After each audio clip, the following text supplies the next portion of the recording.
Hello Dorks, and welcome back to another episode of Nalion Talks Anime, this time talking about Tokyo Revengers Episode 6, Regret. This episode picks up right where the last one left off, with Takemichi continuing to shadow Draken. After once again confirming to himself that there's no way that Draken and Mikey could ever be at odds against each other, he decides to figure out as much as possible about Mobius.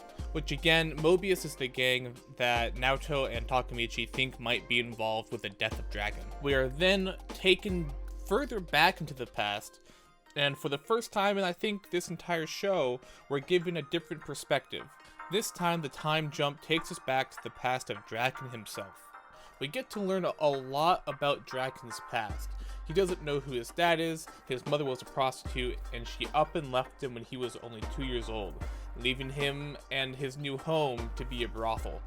Now, personally, I'm currently going through a playthrough of Yakuza Like a Dragon, so this backstory sounds very familiar. We also learn that Draken has always kind of been the person that he is now, a delinquent, somebody who's always ready to fight and wants to fight. In 5th grade, he was already basically running his school.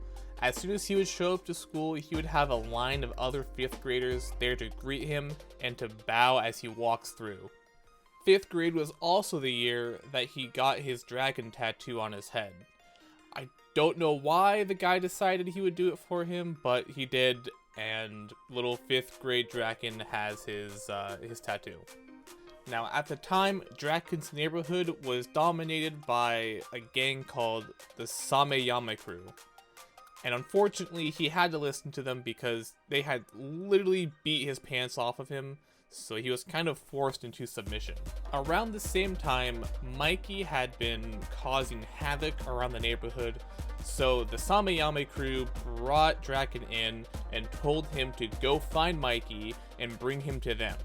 I assume it was that way they could try to put him under their control too. During his hunt to find Mikey, after hearing all these stories about him, Draken was actually pretty excited to meet him and hopefully be able to fight him before he brought him into the Sameyama Crew. However, once Draken finally saw Mikey, he lost all that motivation just because Mikey looked so small and so weak. However, one thing that I noticed was that Mikey still had those dead eyes, even back in the 5th grade. So Mikey agrees to go with Draken back to meet those guys, and the very first thing that Mikey does as soon as he sees them is stretch and then charge right at the leader, jump in the air, and kick him right in the face. Nobody knew how to react. Everyone had the same surprised expression on their face, considering the leader of the Sameyama Crew just got one-shot KO'd by this kid. So all they did was just collect him and then run. Apparently, Mikey was already semi-familiar with Draken, or he just liked Draken's tattoo the first time that they met. And as soon as that happens, he turns to the still stunned Draken and asks why such a badass like him was hanging around with such losers. And then that's basically how the friendship between Mikey and Draken began. Now we are back in the present with Naoto and Takemichi, as Takemichi once again says that there's no way there's a conflict between Mikey and Draken to Naoto, so they come up with a brand new plan, which is to find Osanai, who is the former commander of the Mobius gang, and ask about what happened on the day that Draken had died. To both theirs and my surprise, Osanai now works as a construction worker, and he's the guy currently getting yelled at by their foreman for taking a lunch break that was too long. I'm not sure when they met up with him, but they eventually bring him to a cafe where they sit down and talk, and Naoto tries to press him for information about what had happened. As soon as Naoto mentions the conflict between them and the Tomen gang, Osanai looks visibly shaken, and quite literally shaking. These are memories that he did not want to resurface and have to think about again. So before I jump into what Osanai tells them, let's just do a quick recap on what the current timeline of events are leading to Draken's death. The very first version of events that we had was really nothing, and then the death of Draken on August 3rd due to internal conflicts. Then we have what I guess the second version is, which is what we got after Takemichi did some investigating, where Mobius and the Toman gang meet up on August 3rd, they fight, and somehow Draken ends up dead, most likely due to a member from Mobius. But now, this future version or present version of Osanai, the ex-commander of the Mobius gang, gives us a third version of events. According to Osanai, they had the fight with Toman. That is something that factually happened. However, after the fight is when the Toman gang started to have internal conflicts, and then on August 3rd is when Draken died. Truthfully, I had to rewatch this part 3 or 4 times to get a better understanding of what he was actually saying. He is quite literally saying that the Mobius gang was not involved with Draken's death aside from a fight that they had before August 3rd. Meaning that the fight that's planned for August 3rd is not the fight that kills Draken. Draken dies from something else. Osanai then says that it was all part of his plan. Shortly after, Osanai gets up, and as he's leaving the cafe, he says, "If Draken hadn't died, then I..." And then he walks out of the cafe without finishing his sentence. So after that whole cafe scene, we're now given a third, probably the more accurate timeline of events. What more than likely happened is that there's some sort of conflict between Toman and the Mobius gang that happens before August 3rd. However, that conflict that they have is the catalyst or the trigger to what causes Draken to die on August 3rd. Whether or not their actual fight happens on August 3rd or not, Draken's death happens then. And this is all according to his plan. From what we have learned about everything happening so far, I think it's a pretty easy guess to say that the person being referred to in this situation is Kisaki. It could also be whoever that random guy on the top of the building after Akun jumped was, but it's more than likely Kisaki or some character that we haven't met, but I'm definitely putting most of my money on Kisaki as of right now. Naoto was able to come up with the idea that the conflict between Mobius and Toman was simply the catalyst for somebody's plan to split up Toman, which, as we know with our future knowledge, that's exactly what happened. Takemichi then comes up with a plan to go back in time and talk to Mikey about stopping the fight. And so, that's exactly what they try to do. Takemichi jumps back in time, however he finds himself on the back of his friend Akun's bike.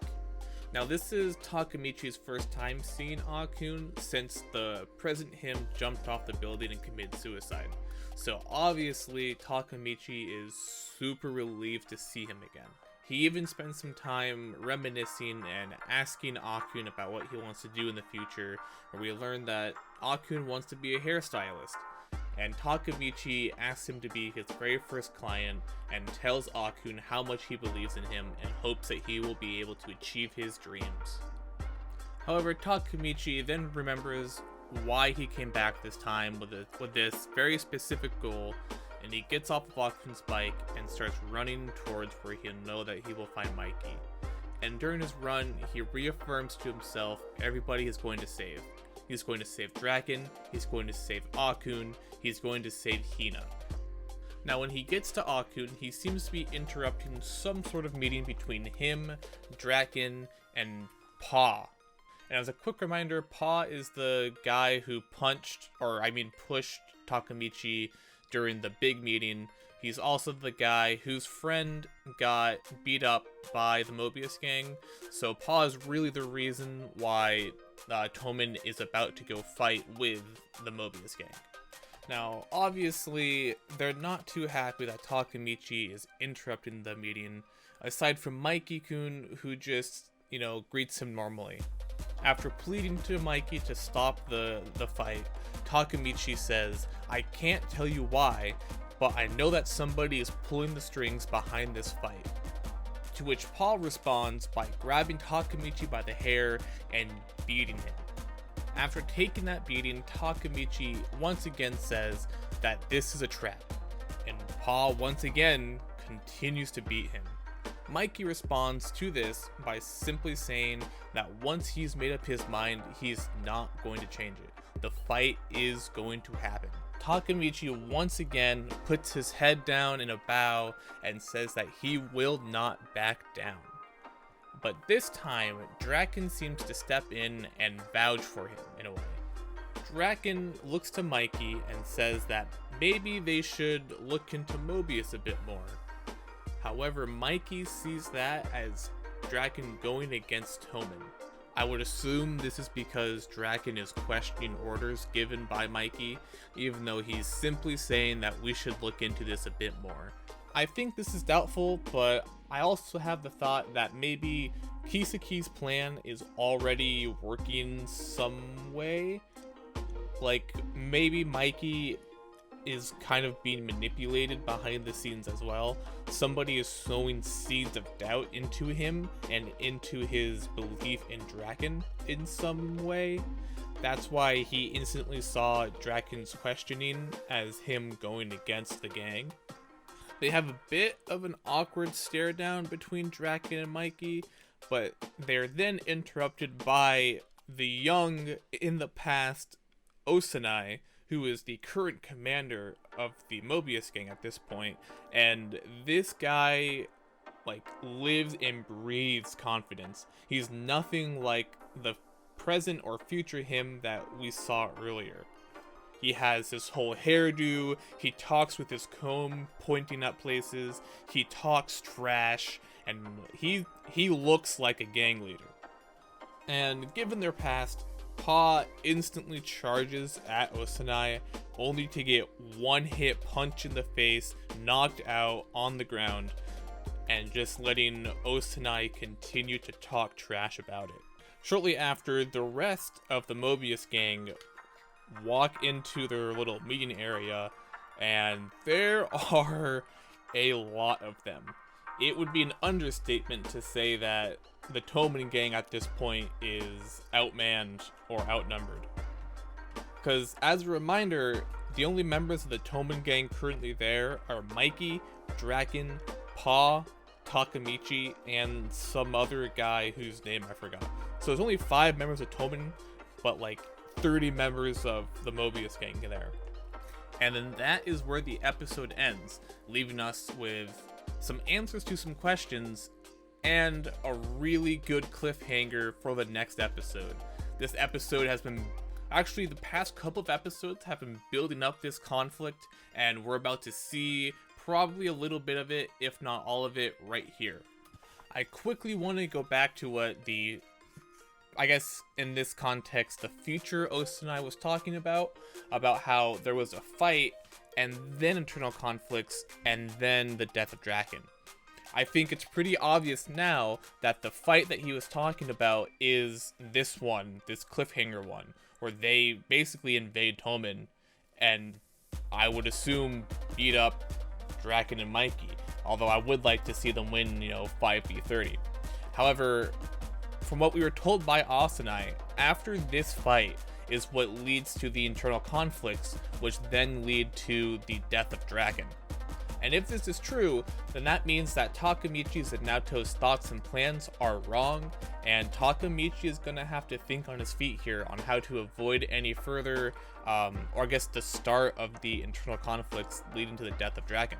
Now that I've gone through all of this again, it really does make me think more about if Kisaki has already started to plant the seeds of doubt into Mikey, and this whole situation with the Mobius gang is just, again, that catalyst, the trigger that leads to the internal conflicts with him and Draken.